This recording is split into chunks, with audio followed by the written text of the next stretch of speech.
Ayun guys, maghahatid tayo ng ng tubig sa mga nagsasabog ng aming palay. Ayan.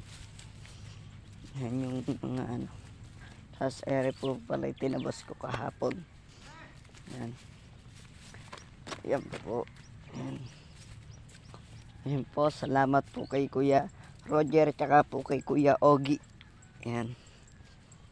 Ayan po, maraming salamat po sa ginawa niyo pong pagtulong. Ayan.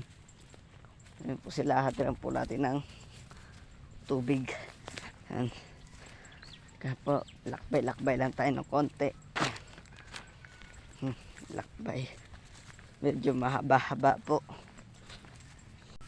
Ngayon, ganito rin na po kalaki yung palay na hinuhulipan po namin ngayon.